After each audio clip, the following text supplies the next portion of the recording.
morning, everybody. My name is Lori Lessner, and I'm your lay worship leader for today's service. I warmly welcome you to the First Parish Unitarian Universalist Church in Bridgewater.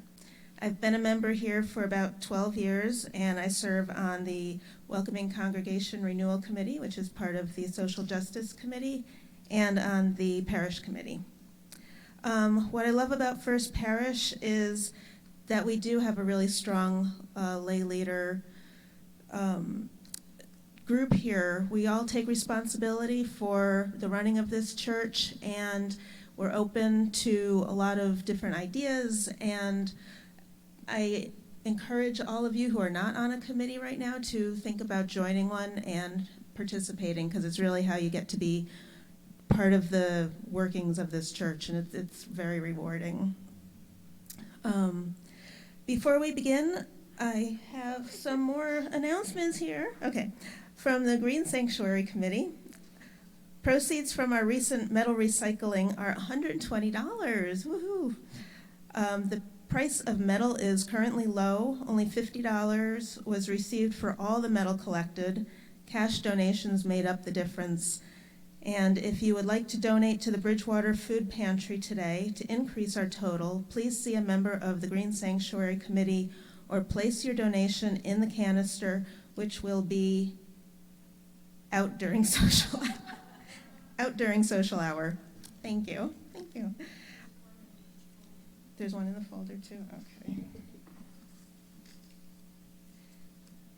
From Reverend Rachel.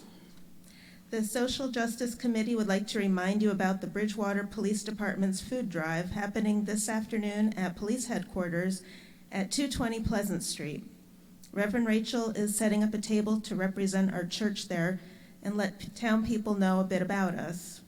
The hours are noon to 2 p.m., and the police department will be giving out apple cider and s'mores. We're hoping for a good turnout by the public. We thank all of you who either come by the police station with their donations or who have put them on the stage here for us to take over there. One further ask is if anyone is willing to help out at our table, at least for an hour or two. Rachel would really appreciate the company. And I have one from Denise. Remember how we used to go for after-church hikes pre-COVID? It's time to get back to that. Yes. Denise has agreed to lead a hike at Massasoit after coffee hour on Sunday, October 16th, weather permitting, of course. There will be an option for a 1-mile hike, a 2-mile hike, or a 3+ mile hike. Hope lots of you choose to participate. I think I will. That's always a lot of fun. And the auction. For those of you who haven't donated yet but know that you're going to, don't wait, because it makes all of us on the auction committee a little bit nervous that we're not going to get enough donations. So please either fill out our online form, which there should be a link to it in the weekly, or there are paper forms around. If not, just write down what you want to give, and I'll work with you if you want to hand that to me, or if you just want to talk about some ideas, let me know. Or Eileen, or AJ, or David. So we're around. All right.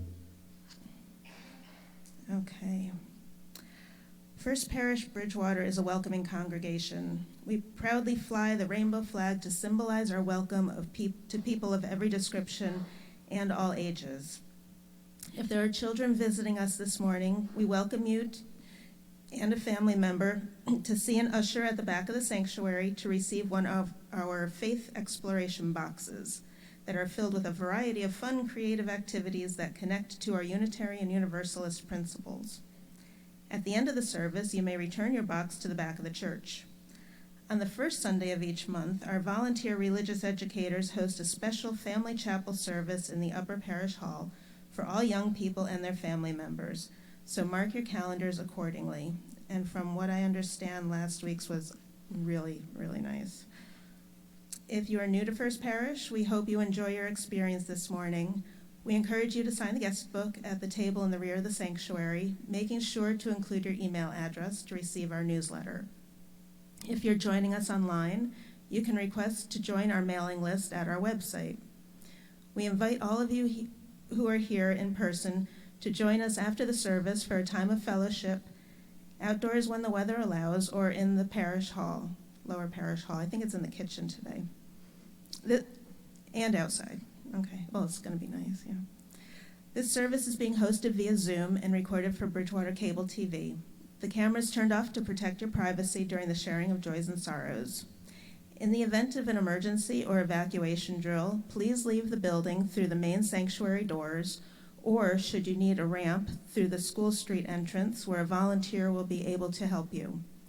Meet by the little free libraries in the parking lot next to the BSU Art Building, out that way. You are welcome here. Thank you for joining us. Your presence, whether in person or online, makes a difference. And now we will have our prelude.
We light our chalice to mark this sacred hour. As we gather in this beautiful historic sanctuary, both in body and spirit, we connect to the many generations that have come here to find the divine. Let us join our hearts and find the holy in our relationship to each other. It is time to share worship together.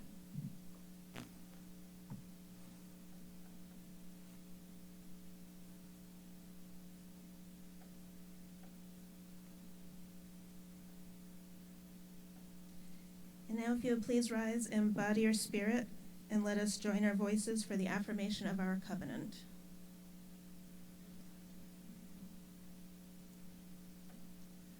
Love is the spirit of this church, and service its gift. This is our great covenant, to dwell together in peace, to speak the truth in love, and to help one another.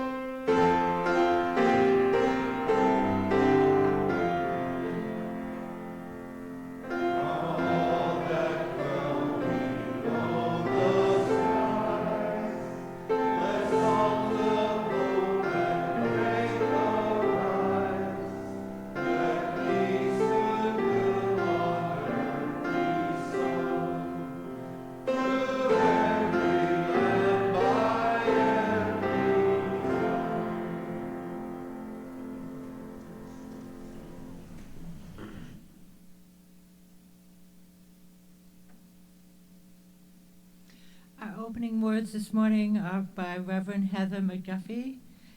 She is a United Church of Christ clergy who's passionate about social justice ministry and action. Here is her statement. I don't quite understand why queer folks have to come out. Straight people just bring a person home and introduce them to their parents. And thanks, Lady Gaga, but I wasn't really born this way.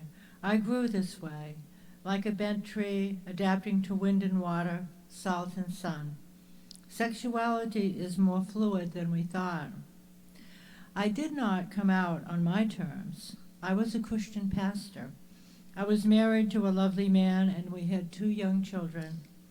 Living my life as a lesbian felt like a poor life choice. Why would I sacrifice my image, my career, and my marriage to explore a thing that seemed immature and impulsive? And would I even like it? Coming out was a long process for me. I filed for divorce. I broke my family. I moved out. And in the midst of this midlife awakening, or whatever, there was church being all up in my business. Me, the lead pastor of a historical progressive church who had never had a female pastor before. When I asked for privacy, they couldn't do it. Magnificent stories were told about me. I kind of wish some of them were true. Alas, I was outed by progressive Christians. I still don't know what coming out to a congregation looks like.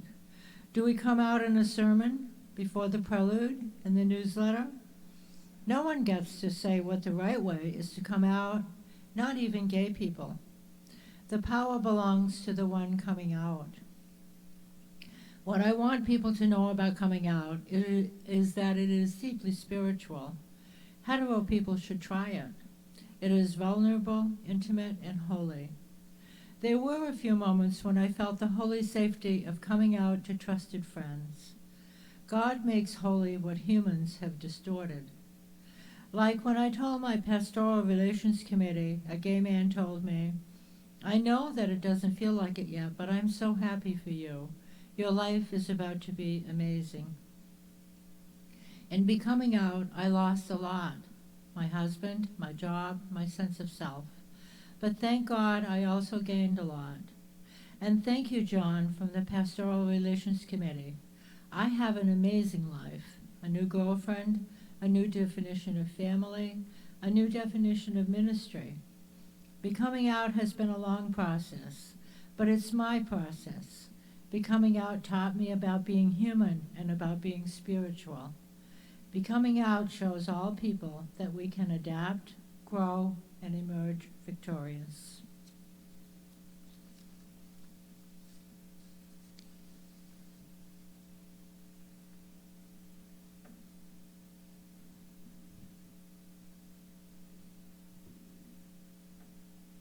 Let us all rise now, embody your spirit, and sing together.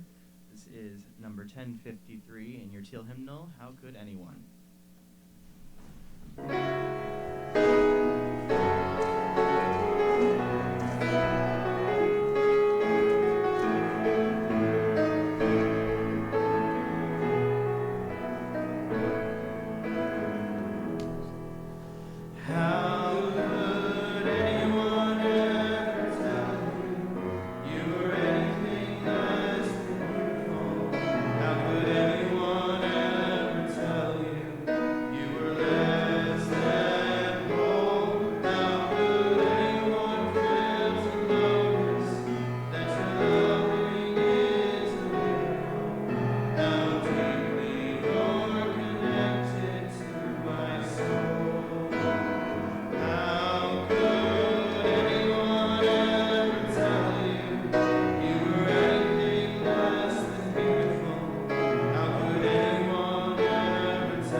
the time for all ages.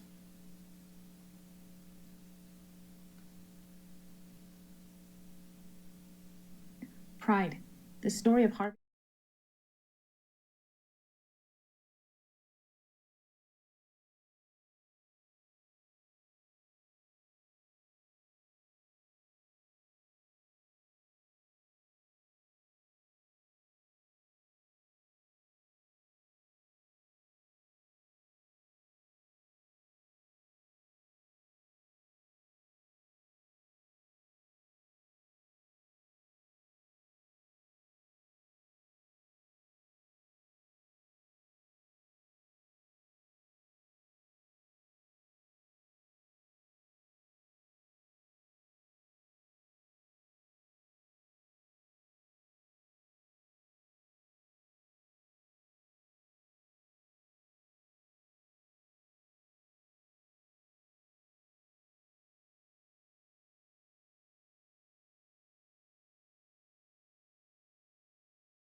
Now is the time in our service for the sharing of joys and sorrows, those matters, great or small, that touch us, our families, and loved ones.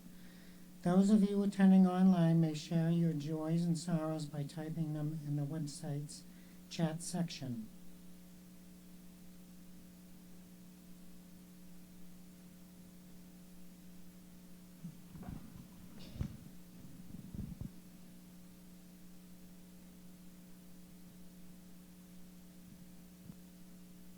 And I have lit one final candle for the joys and sorrows that are unspoken, but held in our minds and hearts.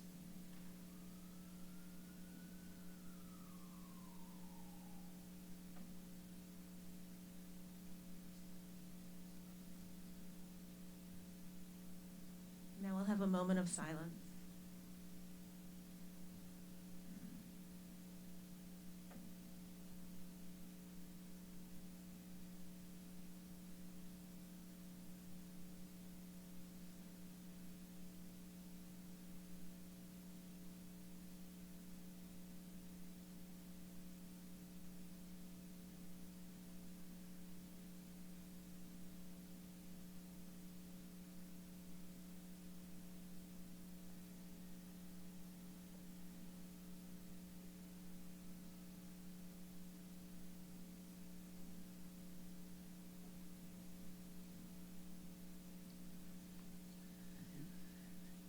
Thank you all for sharing your time and your talents.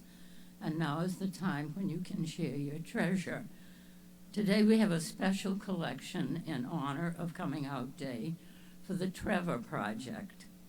The Trevor Project is the world's largest suicide prevention and crisis intervention organization for LGBTQ young people. The organization works to save young lives by providing support through free and confidential suicide prevention and crisis intervention programs on platforms where young people spend their time.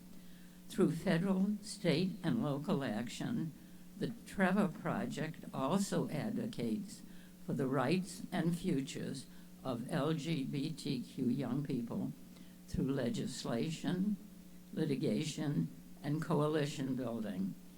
If you would like to make a specific donation, write a check to First Parish and note the Trevor Project in the memo line. Thank you.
Thank you, Tony.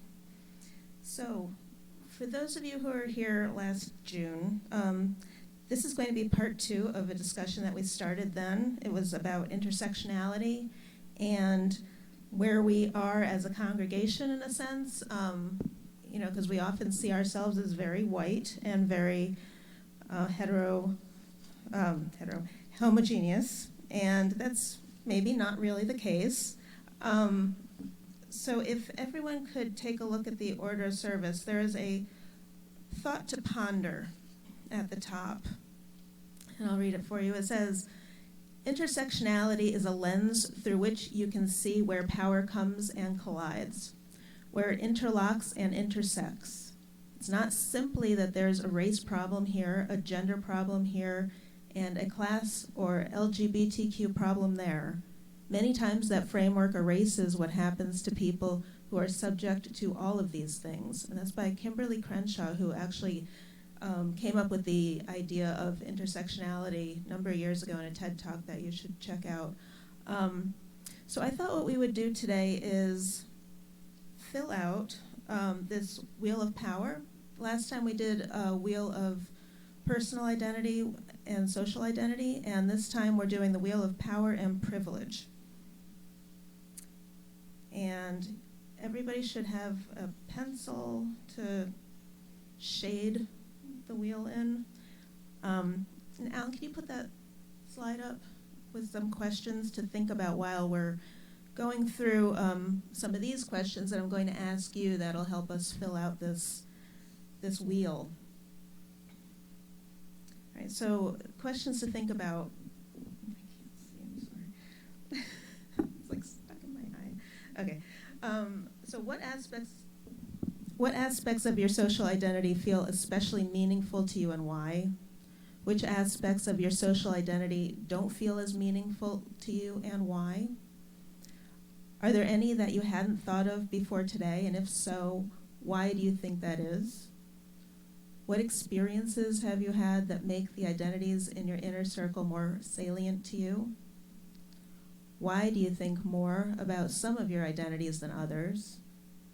How do your identities influence your sense of belonging in First Parish, UU, and other groups that you're part of? So, I know a lot of you have thought about these different parts of ourselves before. Putting it into print can sometimes give you a better idea of where exactly you are in all these different aspects that make up ourselves. So what I'm thinking is I have some questions, and like the first one, do you consider I am good looking? Think of it like a bit of a scale, yes, no, and then somewhere in between. And then you'd find, so on this wheel here, you just get some idea. So that's actually the one that isn't on the wheel, but it just it's just to give you an idea. Yes, and we know good-looking people in our society really do have more power. That's just the way our life is. So we can go over, so here's the gender one. So on this wheel, are you transgender? And shade in from the beginning to the outside. So if you're a cisgender man, that has the most power in our society. So, are you able to speak English fluently?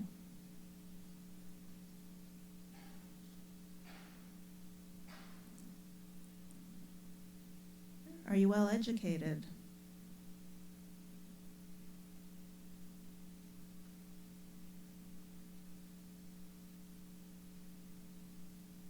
Are you thin?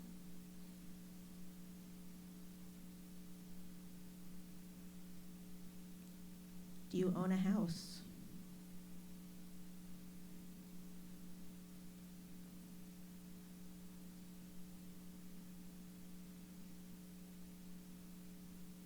Are you able-bodied?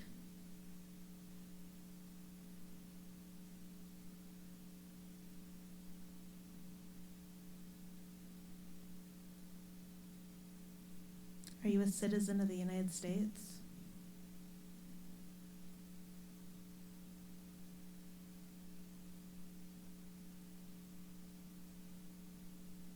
Are you struggling with a mental health condition?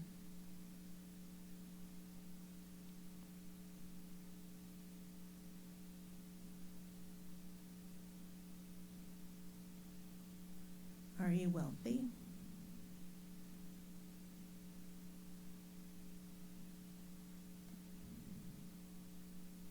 Heterosexual?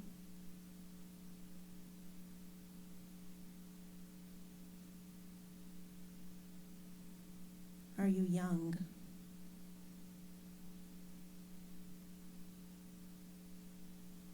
Are you male? Are you white?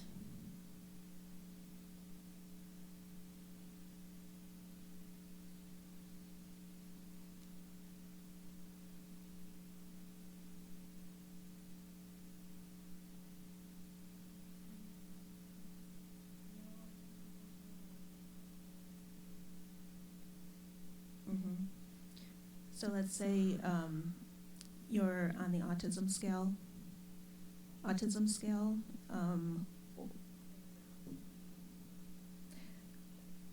Mm-hmm. Yeah, and that can also be mental health. That can also be thought of as mental health. A lot of these things, like there are a lot of mental, like anxiety. I think of anxiety. That's not something that anybody may know about the next person, but when you are the person with the anxiety is in society, that affects them as far as their feelings of power, possibly. Or maybe how far they can get in society because of that anxiety. All right, so I'm going to put my mask on because I'm going to come around and talk to some of you so you can tell me if you want to share with everybody which aspects of your social identity feel especially meaningful, what aspects don't feel as meaningful. Are there any that you hadn't thought of before today? What experiences have you had? Why do you think more about some of your identities than others? And how do they influence your sense of belonging? So, if anybody wants to share. Also, actually, this is something that I was going back and forth with. We turned the camera off for joys and sorrows, but we hadn't ever turned it off during discussions like this, and these can get fairly personal. Okay, so David, and Alan, could you turn the cameras off? Thank you.